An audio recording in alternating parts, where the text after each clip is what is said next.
end up paying for them. But don't forget the decision just before this, where he said the government, not a church, but the government should have the right to determine who a church's ministers are for the purposes of determining whether they're exempt from EEOC or from workforce laws or labor laws. He said the government should make that choice. That went all the way to the Supreme Court. There are a few liberals on the Supreme Court. They voted 9-0 against President Obama. His position... So his position on religious tolerance, on religious conscience, is clear, and it's one of the reasons the people in this country are saying we want to have a president who will stand up and fight for the rights under our Constitution, our first right, which is for freedom of religion. So let's focus the time we spend on this, on the role of a president and your personal views, and question the role of government. And Senator Santorum, this has come up. Yes, it has come up because of the president's decision in the campaign. It's also come up because of some of the things you have said on the campaign trail. When you were campaigning in Iowa, you told an evangelical blog, if elected, you will talk about what, quote, no president has talked about before, the dangers of contraception. Why? What I was talking about is we have a society. Charles Murray just wrote a book about this, and it's on the front page of the New York Times 2 days ago, which is the increasing number of children being born out of wedlock in America, teens who are sexually active. And what we're seeing is a problem in our culture with respect to children being raised by children, children being raised out of wedlock, and the impact on society economically, the impact on society with respect to drug use and all a host of other things when children have children. And so, yes, I was talking about these very serious issues. And in fact, as I mentioned before, 2 days ago on the front page of the New York Times, they're talking about the same thing. The bottom line is that we have a problem in this country, and the family is fracturing. Over 40% of children born in America are born out of wedlock. How can a country survive if children are being raised in homes where it's so much harder to succeed economically? It's 5 times the rate of poverty in single-parent households than it is in 2-parent homes.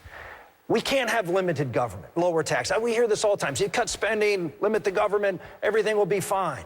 No, everything's not going to be fine. There are bigger problems at stake in America. And someone is going to go out there, I will, and talk about the things. And you know what? Here's the difference. The left gets all upset. Oh, look at him talking about these things. You know, here's the difference between me and the left, and they don't get this. Just because I'm talking about it doesn't mean I want a government program to fix it. That's what they do. That's not what we do. Congressman Paul. As an OB doctor, I've dealt with birth control pills and contraception for a long time. This is a consequence of the fact the government has control of medical care and medical insurance, and then we fight over how we dictate how this should be distributed. Sort of like in schools, once the government takes over the schools, especially at the federal level, then there's no right position. Then you have to argue which prayer, are you allowed to pray, and you get into all the details. The problem is the government is getting involved in things they shouldn't be involved, especially at the federal level. But sort of along the line of the pills creating the immorality, I don't see it that way. I think the immorality creates the problem of wanting to use the pills, so you don't blame the pills. I think it's sort of like the argument, conservatives use the argument all the time about guns. Guns don't kill, criminals kill. So in a way, it's the morality of society that we have to deal with. The pill is there, and you know, it contributes maybe, but the pills can't be blamed for the immorality of our society. Yeah. Governor, please. Yeah. John, you know, I think as Rick has just said, this isn't an argument about contraceptives. This is a discussion about, are we going to have a nation which preserves the foundation of the nation, which is the family, or are we not? And Rick is absolutely right. When you have 40% of kids being born out of wedlock, and among certain ethnic groups, the vast majority being born out of wedlock, you ask yourself, how are we going to have a society in the future? Because these kids are raised in poverty in many cases. They're in abusive settings. The likelihood of them being able to finish high school or college drops dramatically in single-family homes. And we haven't been willing to talk about this. And when we have programs that say we're going to teach abstinence in schools, the liberals go crazy and try and stop us from doing that. We have to have a president who's willing to say that the best opportunity an individual can give to their unborn child is an opportunity to be born in a home with a mother and a father. And I think... I mean, it's an issue. It's an issue on which all of you have criticism of the Obama administration. it's an issue on which some of you have also criticized each other. Governor Romney, both Senator Santorum and Speaker Gingrich have said during your tenure as governor, you required Catholic hospitals to provide emergency contraception to rape victims. And, Mr. Speaker, you compared the governor to President Obama, saying he infringed on Catholics' rights. Governor, did you do that? Nope, absolutely not. Of course not. There was no requirement in Massachusetts for the Catholic Church to provide morning after pills to rape victims.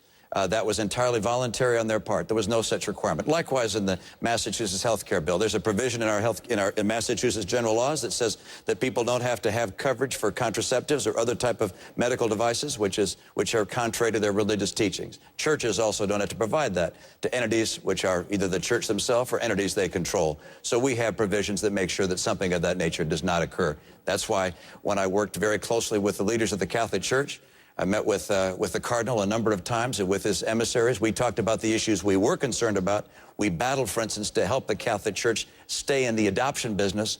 The amazing thing was that while the Catholic Church was responsible for half the adoptions in my state, half the adoptions, they had to get out of that business because the legislature wouldn't support me and give them an exemption from having to place children in homes where there was a mom and a dad on a preferential basis. Absolutely extraordinary. We have to have individuals that'll stand up for religious conscience, and I did, and I will again as president.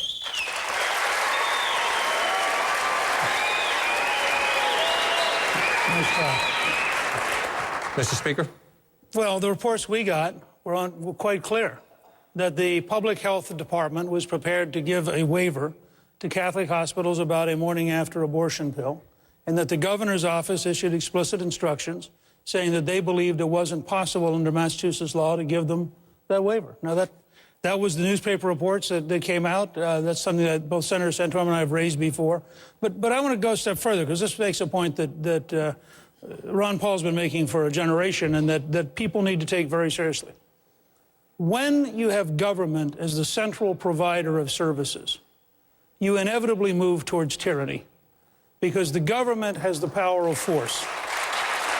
You inevitably, and I think this is true whether it's Romney Care or Obamacare or any other government centralized system, you inevitably move towards the coercion of the state, and the state saying, if you don't do what we, the politicians, have defined, you will be punished, either financially or you'll be punished in some other way, like going to jail.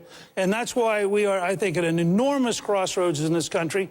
And I think the fact is, for almost all of us who've been at this for any length of time, we're now looking at an abyss that forces you to change what you may once have thought. And I suspect all four of us are much more worried today about the power of the state than we would have been, with the possible exception of Congressman Paul, than we would have been at any point in the last 25 years. John, Congressman, please. Follow-up. We talk about the morning after pill. Actually, the morning after pill is nothing more than a birth control pill. So if birth control pills on the market, the morning after pill. So if you're going to legalize birth control pills, you can't separate the two. They're all basically the same hormonally.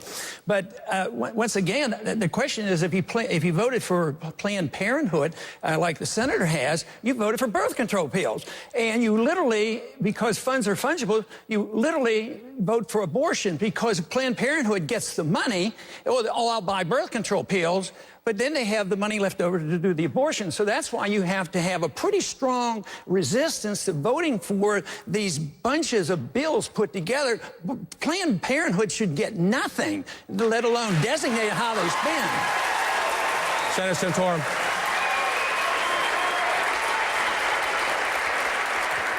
As Congressman Paul knows, I oppose Title X funding. I've always opposed Title X funding, but it's included in a large appropriation bill that includes a whole host of other things, including the funding for the National Institutes of Health, the funding for Health and Human Services, and a whole bunch of other departments. It's a multi-billion-dollar bill. What I did, because Title X was always pushed through, I did something that no one else did. Congressman Paul did. I said, well, if you're going to have Title X funding, then we're going to create something called Title 20. Which is going to provide funding for abstinence-based programs. So at least we'll have an opportunity to provide programs that actually work in keeping children from being sexually active instead of facilitating children from being sexually active. And I pushed Title 20 to accomplish that goal. So while, yes, I admit, I voted for large appropriation bills, and there were things in there I didn't like, things in there I did, but when it came to this issue, I proactively stepped forward and said that we need to do something at least to counterbalance it, A. B, I would say that I've always been very public, that as President of the United States, I will defund Planned Parenthood. I will not sign any appropriation bill that funds Planned Parenthood. Senator, go ahead. John, this demonstrates the problem that I'm talking about. There's always an excuse to do this. Now, Title 20, I don't know whether you inferred that I would support Title 20 for abstinence. No, it would cost money as a program. It's not a program of the federal government to get involved in our lives this way. If you want laws like that, maybe to say, but the federal government shouldn't even be spending money on abstinence. That's way too much more. I don't see that in the Constitution anyplace. Just a brief comment. Senator, I just saw a YouTube clip of you being interviewed where you said that you personally opposed contraceptives, but that you said that you voted for Title 10. But you used that as an argument saying this is something I did proactively. You didn't say this is something I was opposed to. It was something I would have done. You said this in a positive light. I voted for Title 10. I think I was making it clear that while I have a personal more objection to it, even though I don't support it, that I voted for bills that included it. And I made it very clear in subsequent interviews that I don't support that. I've never supported it.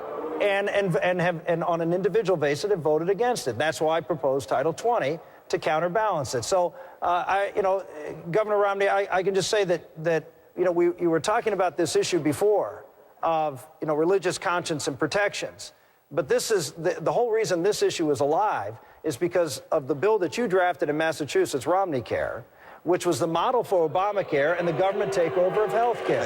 Wait a second. And there was a study that just came out. There was a study just came out about 10 days ago, 2 weeks ago, that listed 15 ways in which Romney Care was the model for Obamacare. Everything from individual mandates, everything from fines. Yours is different. You required businesses over 10 employees. President Obama's is over 50 employees. But there is and even the drafter of your bill, when they were working on Obama's bill, said in fact it was the model. So here we have, as Newt said, the real fundamental issue here is government coercion. And government coercion, when you give governments the right to be able to take your responsibility to provide for your own health and care and give it to the government. That's what Governor Romney did in Massachusetts. He would be a let's say, it would be a difficult task for someone who had the model for Obamacare, which is the biggest issue in this race of government control of your lives, to be the nominee of our party. You would take that issue completely off the table. Governor, take 30 seconds to respond, and I want to move the conversations on. Much longer than 30 seconds. I hope that's a long answer. First of all, let's not forget that 4 years ago, well after Romney Care was put in place, 4 years ago, you not only endorsed me, you went to Laura Ingraham and said, and this is the guy who is really conservative and we can trust him. Let's not forget you said that, number one. Number two, under the 10th Amendment, states have the rights to do things that they think are in their best interest. I know you agree with that.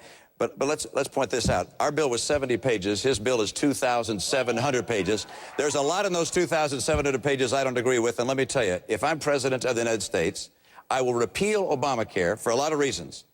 One, I don't want to spend another $1 trillion. We don't have that kind of money. It's the wrong way to go. Number two, I don't believe the federal government should cut Medicare by some $500 billion.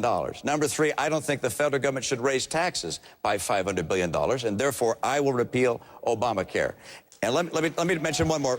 The reason we have Obamacare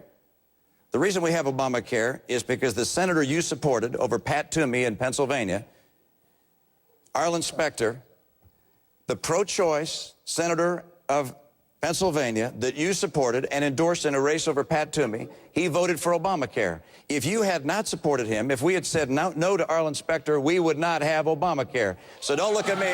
Take a look in the mirror. Well, Senator, please, quickly.